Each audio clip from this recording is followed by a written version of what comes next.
Les amis pour la randonnée motocross avec MX Pulsion et Nico.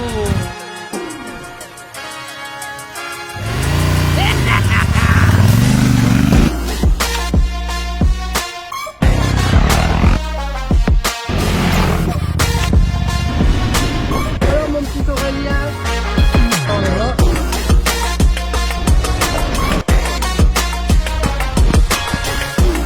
Ouais, y a pas que les orines.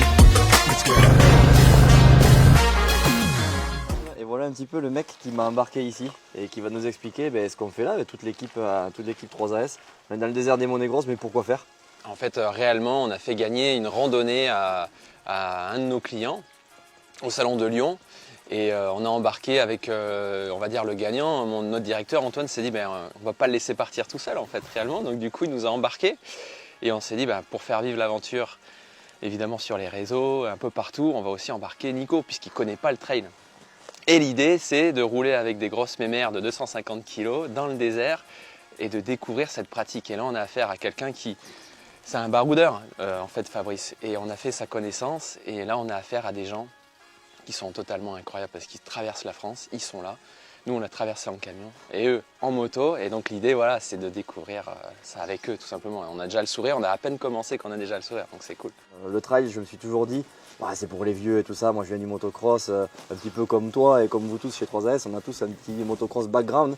Mais du coup, ton a priori, toi, sur le trail, c'est quoi?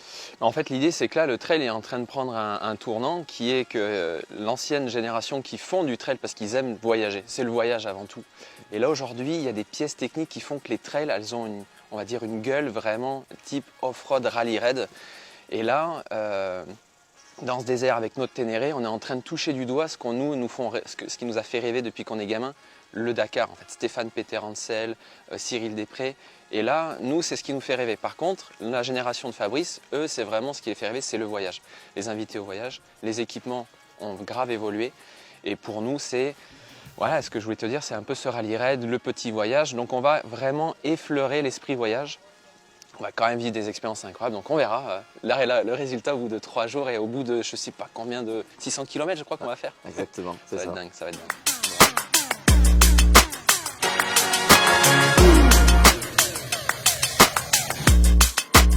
Je suis pas quand même serein. Il y a beaucoup de poids. Moi qui suis habitué aux deux temps, en plus en enduro, là on est sur un autre animal. Donc voilà, on va voir comment on se débrouille. On est tous des débutants, donc ça c'est plutôt cool. On part pas avec que des expérimentés. Donc ça me rassure un petit peu. Allez, on va se changer, trêve de blabla. Tout le monde m'attend maintenant.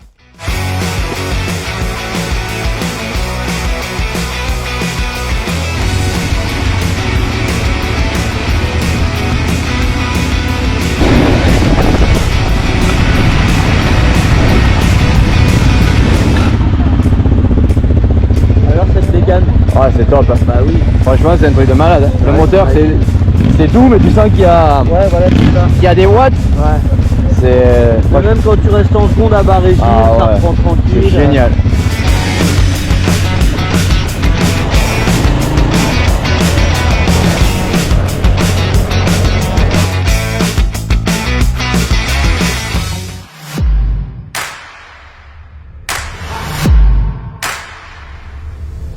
Pour moi, le trail, c'est l'aventure et c'est surtout de partir en groupe parce qu'on peut s'entraider, on peut vivre un beau paysage, on peut voir un renard, on se dit « il y a un renard !» Regarde le renard là-bas. On peut croiser des gens, on dit tous bonjour, on mange le midi tous ensemble, on se raconte la petite glissade qu'on a eue.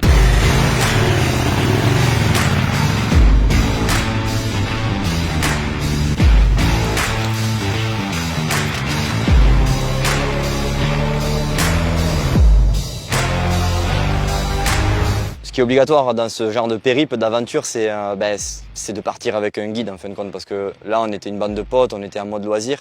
C'est quelque chose qu'on pourrait faire à la limite tous les week-ends. Mais partir à un endroit où on ne parle pas la langue, ou qu'on ne connaît pas du tout, même si on a les GPS, quand il arrive des galères comme il nous est arrivé, c'est impératif d'avoir un guide, tout simplement. C'est plus dur.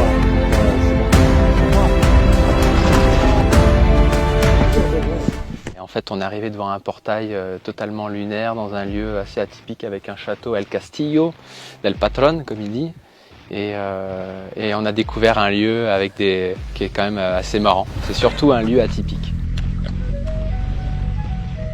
Pour eux, c'est la vie du trail et du coup, on a découvert ces petites étapes et du coup, c'est ce qui rend le voyage encore plus savoureux, quoi, parce que on pensait aller faire de la moto, faire des choses avec toi, Nico, mais en fait non, on a découvert les galères avec le sourire. Et en fait, la galère entre motards, ça a été surtout des moments de plaisir en fait.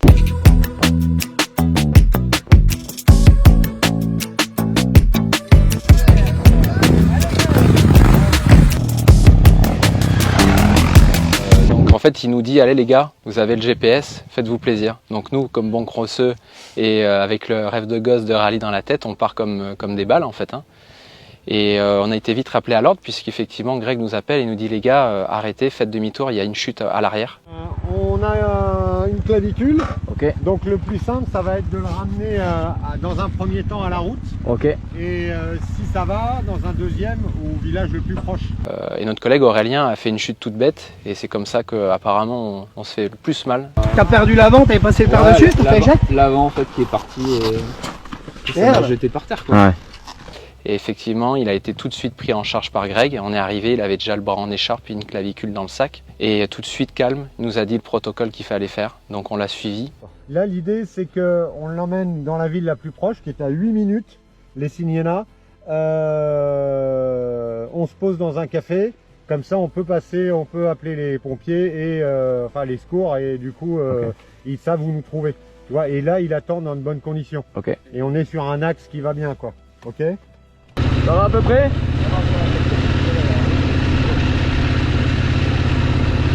Il faut s'arrêter, t'hésites pas. Hein. Bon du coup Greg, c'est quoi là? Tu nous l'as déposé chez le médecin? Ouais, il attend l'ambulance et l'ambulance arrive, hôpital, radio et puis après il reviendra ce soir. Ok. À mon avis on sera rentré pour aller le récupérer. D'accord. Et au pire sinon il prend un taxi, il nous rejoint à l'hôtel et il viendra payer son apéro. Ok. On va pas le lâcher. Apéro clavette. Voilà c'est ça. Et ça s'est très bien passé pour lui puisque le soir même après il est reparti chez lui.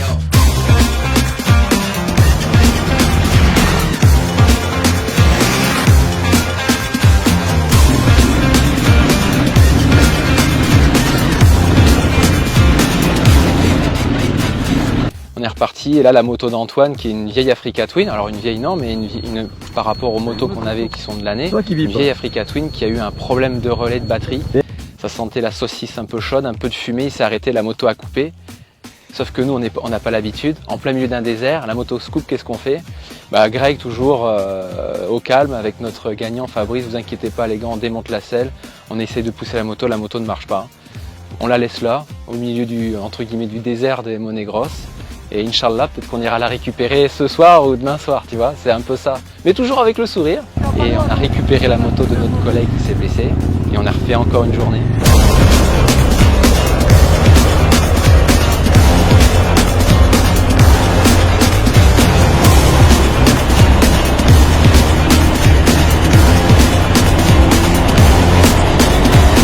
Et après, je crois, Nico, c'est toi qui as connu la crevaison. Et là, la crevaison sur ces grosses mémères, comment on fait? Ben, on trouve des rochers, on met la moto sur les rochers.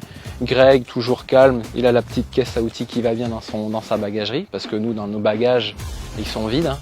Je peux dire qu'aujourd'hui, on l'a rempli de leviers et de chambres à air. Effectivement, c'est des petites astuces qu'on ne sait pas et qu'on a découvert petit à petit. Des crevaisons. Et je m'aperçois que j'ai un petit WhatsApp qui me dit crevaison. Beaucoup de crevaisons. Ouais, il nous était rien arrivé jusqu'à maintenant. C'est pas fini l'histoire, n'est pas fini. Il a crevé de l'avant. Après, notre directeur Antoine, il est grand, il est lourd, mais il a aucune finesse. Donc lui, il a fait crevaison, chambre à air, rustine, chambre à air, rustine. Voilà, au lieu de rentrer à 17h, on est rentré à 21h hier soir. Quoi. Enfin, bref, le trail. Avec le sourire, donc c'était trop bien quoi.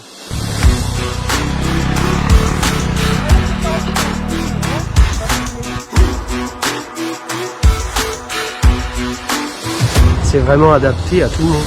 Moi, en tant que débutant dans le trail, ben, j'ai vraiment apprécié de rouler sur cette 890 KTM Adventure R. Donc c'était la gamme R qui était vraiment équipée pour ce qu'on a fait là. Et c'est une moto qui est facile de prise en main. J'avais un petit peu peur, moi, de me laisser embarquer par le poids. Alors on m'avait bien rassuré là-dessus en me disant ça se pilote finalement comme une moto d'enduro. Mais quand on monte dessus, on se dit ah, le gabarit c'est quand même pas tout à fait pareil. Un petit peu de mal, moi qui suis court sur pattes avec 1m75, un petit peu de mal à toucher par terre puisque le fait qu'elle soit plus large, on a les jambes un petit peu écartées, donc en fait je touche qu'un pied par terre et pas les deux. Donc voilà, c'est quelque chose qui, quand on monte dessus, qui n'est pas hyper rassurant, mais pour autant, dès qu'on commence à rouler, à la piloter, on sent presque pas la différence entre ça et une moto plus légère comme j'ai l'habitude de piloter avec des motos d'enduro. Là où on peut se sentir moins à l'aise, c'est quand on va arriver vite dans des virages. Là, on sent vraiment l'inertie qui va un petit peu nous amener vers l'extérieur. Donc il faut rester plus vigilant, il faut rouler énormément debout. Très franchement, je pensais qu'en motocross, en enduro, on roulait tout le temps debout. Non, en trail, on roule tout le temps debout parce qu'on est obligé. Dès qu'on s'assoit, c'est là qu'on a des problèmes puisque au final, la moto est relativement lourde. Quand on s'assoit, on ne peut pas trop bouger d'avant en arrière quand on est assis sur une moto de trail parce que le réservoir est gros. Donc si on veut mettre du poids sur l'avant, on ne peut pas. Le seul moyen de mettre du poids, c'est d'appuyer sur ses jambes. Donc vraiment toujours garder cette position de base, vraiment toujours avoir les jambes fléchies, un appui, les coudes écartés, la tête bien au-dessus du guidon. Et là, on fait des belles courbes, pas vouloir virer trop serré. Donc ça, vraiment, en termes de pilotage, il y a eu ce petit temps d'adaptation où il a fallu comprendre comment allait réagir la machine dans ces circonstances-là. Mais à part ça, vraiment très très à l'aise sans aucun problème. Et quand on a envie de tester la puissance du moteur et la vitesse, voilà, ce sont des motos qui sont faites pour rouler en rallye, tout simplement, qui sont faites pour aller vite. Et quand on va vite, on est rassuré. C'est limite, des fois, on prend des petits cailloux, des choses comme ça, on se dit ah tiens, ça bouge quand même un petit peu. Mais en ressenti, vraiment aucune frayeur. Donc ça, c'est vraiment quelque chose qui est top. Cette KTM, comparée à la Ténéré T7 qui a été préparée par 3AS Racing, que j'ai eu l'occasion d'essayer sur ce périple pendant les 3 jours, on a pu comparer un petit peu. Alors, toujours avec mon expérience de débutant, on ne va pas faire un comparo avec cette vidéo-là, mais la KTM est ready to race en fait. On sent que c'est une moto qui peut-être est destinée à des pilotes qui ont envie d'aller vite, qui vont plus se régaler avec cette machine-là une fois qu'ils l'auront en main. Parce qu'elle est un petit peu plus ferme, un petit peu plus rigide. On sent que parfois on va peut-être même guidonner si on coupe les gaz trop vite ou ce genre de choses. Donc il faut rester vigilant. Par contre après c'est vraiment une arme de guerre. Tout ce qui est électronique, c'est des choses qu'on n'a pas l'habitude de voir nous sur des motos d'enduro. En tout cas à ce niveau-là, la traction control avec les positions qui vont de 1 à 9, on sent vraiment la différence. Quand on a un pneu qui commence à être fatigué comme à la fin du séjour, on se met au maximum en traction control à 9. Et là, la moto décroche jamais, on est vraiment hyper efficace. Donc ça, c'est pareil, ça peut venir pallier à la fatigue aussi. Quand on a un peu moins les réflexes, quand on a un peu moins envie d'appuyer sur ses jambes, voilà, le traction control est là pour compenser. Et quand on fait des longs périples, je pense que c'est vraiment un plus d'avoir cette électronique-là. En plus de l'ABS, évidemment, sur le frein avant, puisqu'on avait l'ABS, moi je roulais avec l'ABS à l'avant tout le long du séjour. C'est rassurant.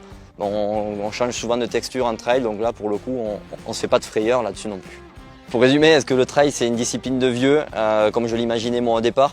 Non, franchement on peut se régaler, quel que soit l'âge, quel que soit le milieu duquel on vient, quelle que soit la discipline de laquelle on vient, quel que soit le groupe de personnes au final avec qui on est, on a tous un point commun, c'est l'aventure. Et ça pour le coup c'est quelque chose qu'on ne retrouve pas en motocross, c'est quelque chose qu'on ne retrouve pas même en enduro. Là on peut faire le tour du monde en fait avec des motos comme ça. Et on découvre vraiment de belles choses. Il y a aussi l'aspect sportif. Pour ceux à qui ça peut manquer, on le retrouve parce que ce sont quand même des efforts d'endurance. Donc là on est parti sur 3 jours.